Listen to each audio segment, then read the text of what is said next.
এই বকরির দাম 3 লাখ টাকা। বকরিটা কোরবানির হাটত বেচা হইল না, আজকে যে বকরিটা বেচবা নাকবে হাটত নিয়ে আসে। ভাই বকরির দাম কত? বকরির দাম তো ভাই 1 লাখ টাকা।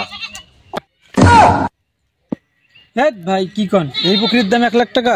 আমি 2 লাখ টাকা হইলে বকরিটা নিতাম। না ভাই, 1 লাখ টাকা হইলে আমি বকরি বিক্রি করব, তাছাড়া বিক্রি করব না। আমার আব্বা আমাকে 2 লাখ টাকা দিয়ে নিতে বলছে, যদি দেন তাহলে দেন, আমি নিয়ে যাই, আর না দিলে নাই।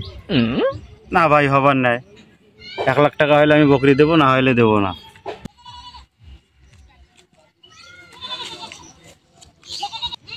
আমার 1 লাখ বেশি না 2 লাখ বেশি?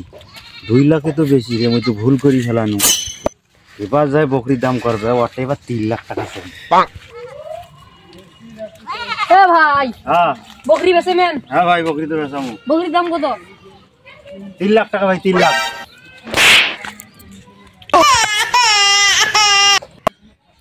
এই বকরির দাম 3 লাখ টাকা।